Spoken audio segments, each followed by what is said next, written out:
Okay. All right, we're going to go ahead and get started. Thank you, everybody, for being here today. Today, we're here to talk about some of the resources that we've been putting into the downtown area and the crime trends that we've been seeing and the positive impact that those targeted resources have had in the downtown area. Today, you will be hearing from Mayor Keller, Chief Harold Medina, Deputy Chief Cecily Barker, Deputy Commander Richard Witten, and Chief of Staff and MRA Director Terry Bruner. With that, I'll go ahead and turn it over to Mayor. Well, thanks so much and good morning.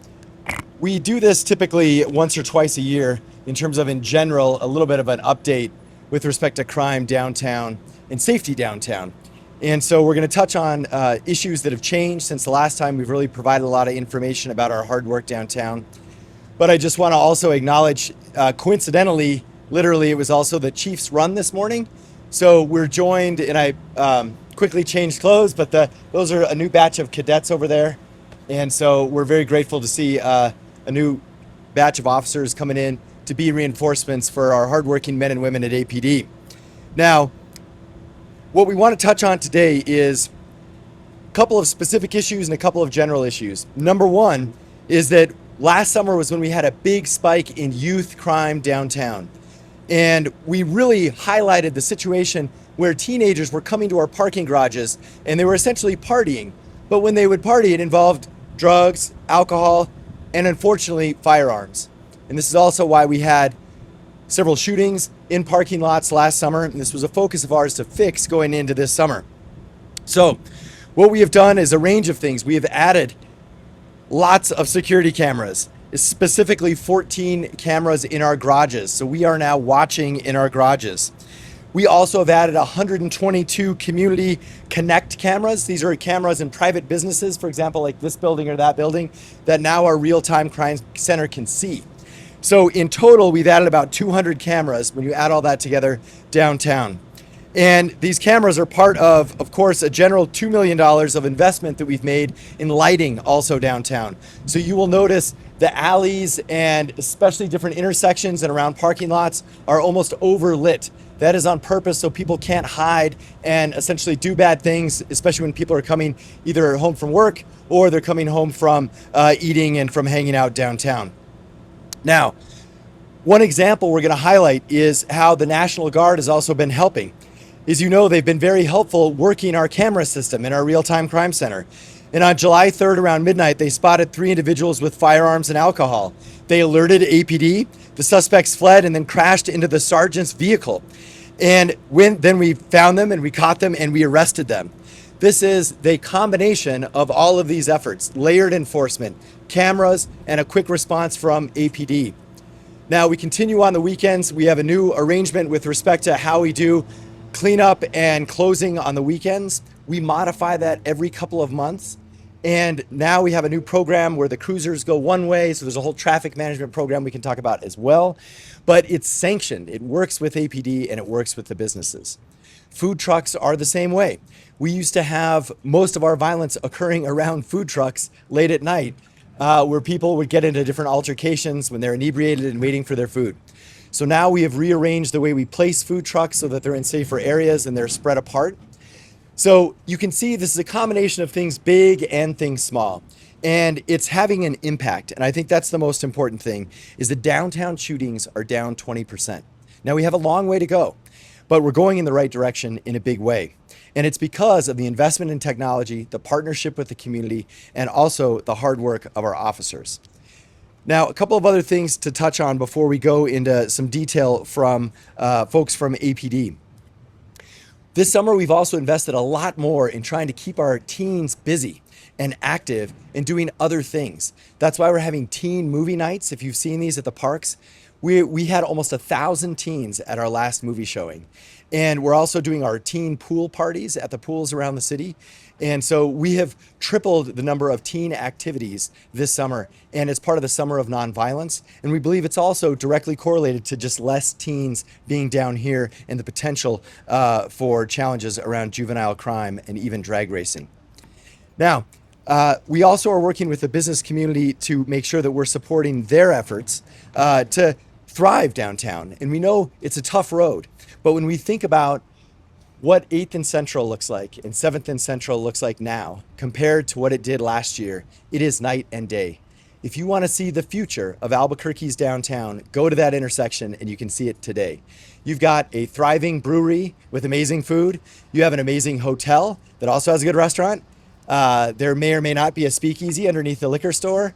You've got Curious Toast, and you have a great legendary concert venue, and you have a parking lot full of lowriders celebrating car culture safely. This is uniquely Albuquerque. It is safe, it's active, it's fun, and it is a reflection of our own culture. That is what we want to see all over downtown. And we have achieved that goal at this particular intersection between 7th and 8th and Central. And so that is not an accident. Most of those projects were heavily curated by our Metropolitan Redevelopment, and they're a reflection of focused use of our economic development incentives. And they're also part of us trying to help out downtown property owners. We've spent $500,000 literally just in grants to help them fix up their facades or help address security or window issues. So we're going to hear more on this, but I'm going to hand it back over to our MC to guide us through in more detail. Thank you. Thanks, Mayor. This time we'll have Chief Medina speak. 29 years ago was the first time that I set foot as a patrol officer on Central Boulevard. Matter of fact, the person with me, Rich Cedillo, is the officer in the back there against the wall.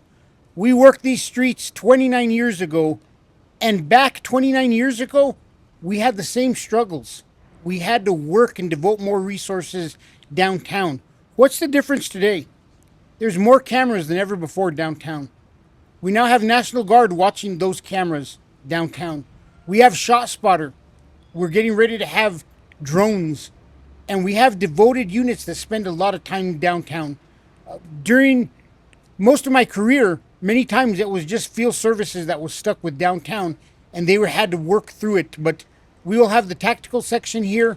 We have horses that are being brought back into downtown in a different way than they were in the past. We have auto theft, who consistently is working downtown weekends. And we have our detective units that combat gun violence. So we'll continue to bring different resources downtown. We'll continue to get help into the downtown area. We know that last year we saw a spike in the amount of youth that were downtown with firearms.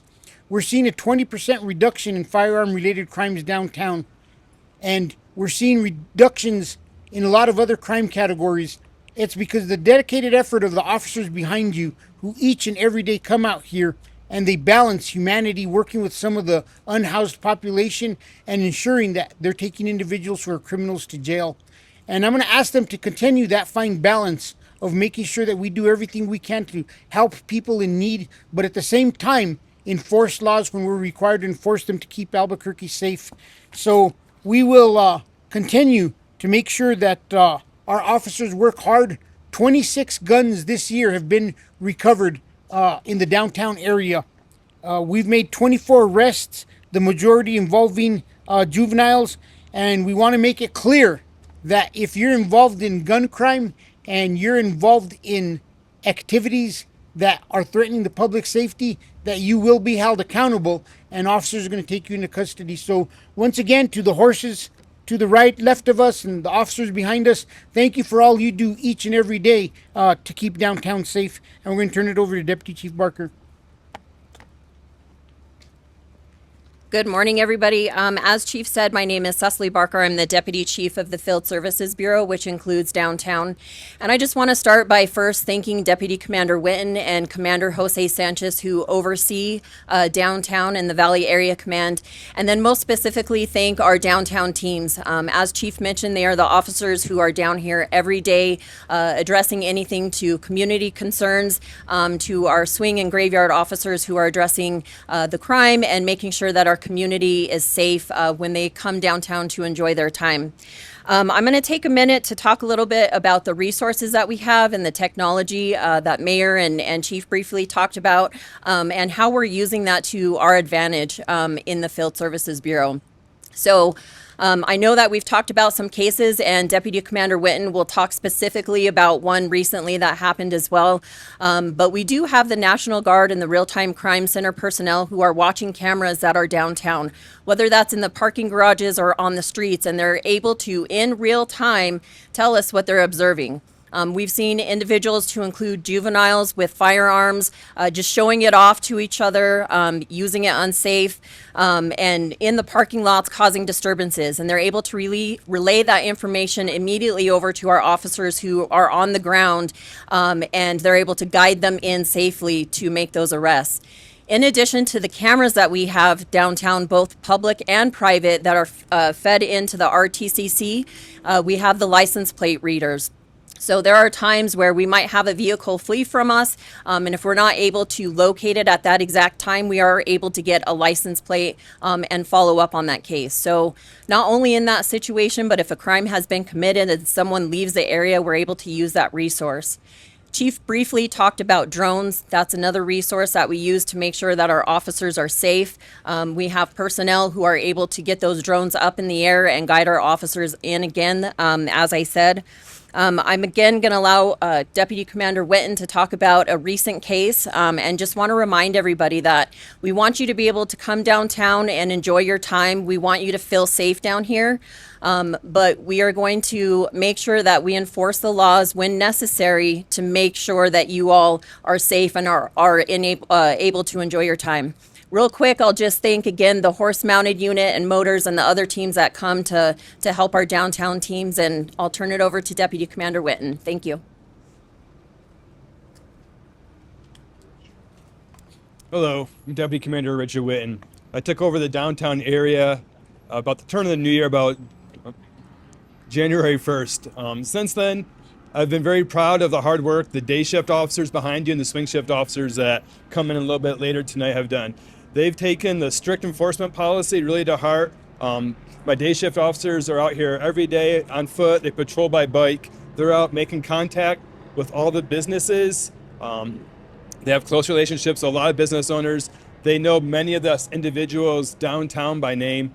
They work hand in hand to create a layered approach to some of the unhoused population. They work with ACS. They worked with UNM Mobile Medicine to provide not just enforcement, but also resources, whether it's housing or if it's medication or whatever resources we can provide to kind of help alleviate some of the stress on the local businesses.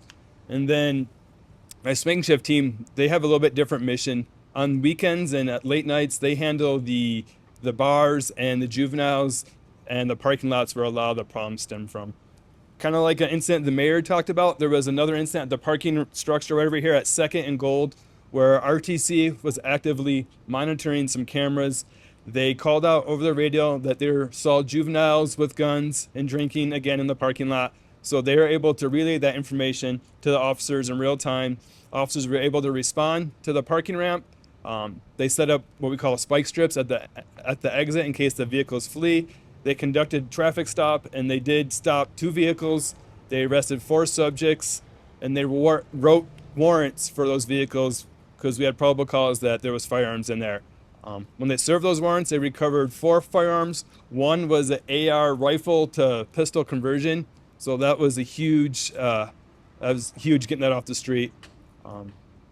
Additionally, the day shift officers, they work hand in hand, like I said, with the businesses just to create that layered approach to help combat some of the issues with the businesses. When I took over, I let my guys know we wanted to make downtown thriving for everyone to work, live, and to visit, and to continue that strict enforcement of whether it's a misdemeanor or felony level crime. We wanted to make it as uncomfortable as possible for people to commit crimes downtown, and knowing that if they are committing crimes, they will be identified and they will be prosecuted, because we want to create a safe environment for downtown. Thank you. At this time, we will have MRA Director Terry Bruner.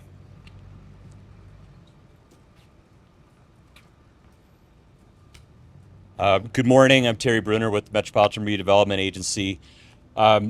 We know that a better downtown is a safer downtown. It's the establishment of safe practices and policing downtown that will make this better downtown. So just in the last year, Metropolitan Redevelopment has been involved with a program to spend $500,000 with 26 downtown businesses to mount 60 cameras on their exterior.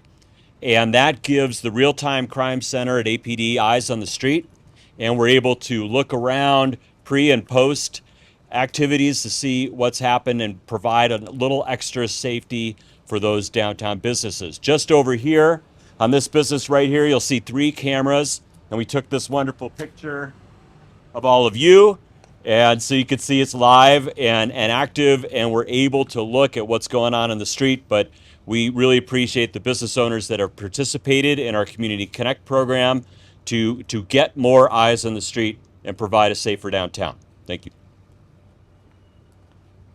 I'll invite Chief Medina back up with some closing remarks.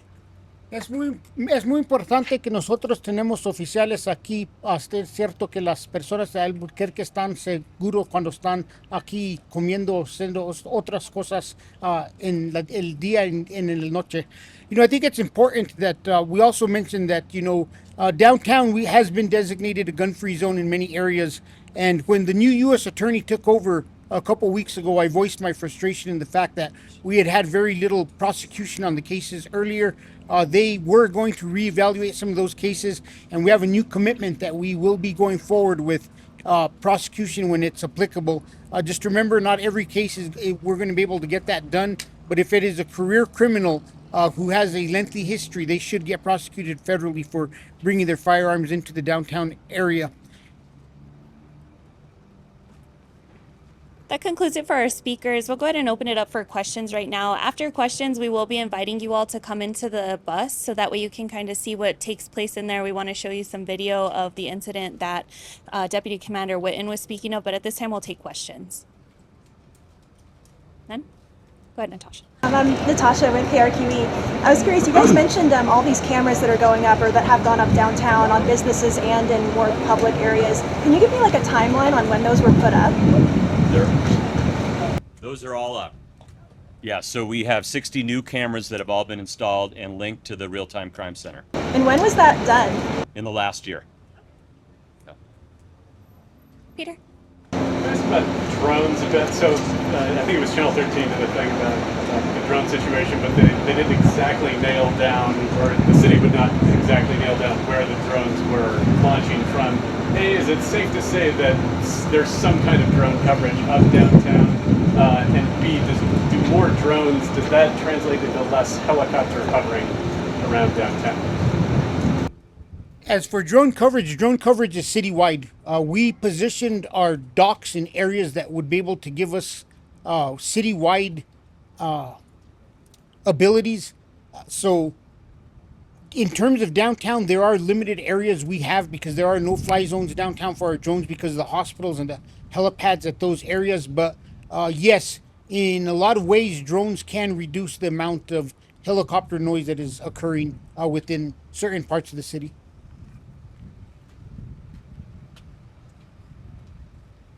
Any other questions? Perfect. One more, Yeah, actually. of course. So when it comes to cameras, I mean, we're talking about a lot about seeing something in real time and then doing something about it in real time. But I assume there's also some hope that this establishes a deterrent effect. Are you noticing anything like that, or how are you thinking about that? It's a layered approach for us. And I'm going to give you an example of a couple of months ago, we had a shooting somewhere around 6th and Central. We got initial video of the vehicle, and we knew what the vehicle looked like. We were then able to identify the vehicle at a license plate reader at the next intersection. And then with the vehicle being identified, we were able to trace it back to their home. But number one, it helped us take that individual into custody and solve a crime. But number two, the evidence that video creates for the courts and us to be able to prosecute these cases is sometimes crucial, and it's just invaluable because they're no-brainers for the prosecutors to be able to prosecute. And above that, we do hope it's a deterrence. And for everybody out there in Albuquerque who's thinking of coming downtown, I want you to know that our ability to solve downtown crime is extremely high. Our ability to identify people and capture them on video doing something wrong and get this out to media to publicize it is highly likely. And if you're going to come to downtown, know that they're more than likely you're going to be on video, and we're going to have video of anything you do wrong. Any other questions? I have one more. So there was mention that there's 14 garage cameras and 122 community connect cameras. So then the 60, or is that the amount that's like new this year, and the rest were like already there? Is that correct? Okay, thanks. All right, if there's no more questions, it's kind of tight in the bus, so if I don't know if you all can get your tripods in there, you may want to just go on your shoulder, but we're going to go ahead and move in there so you guys can take a look. The only thing I'll ask is if you do not record the firearm storage, which is against the back wall when you walk in, but everything else is okay. Thank you.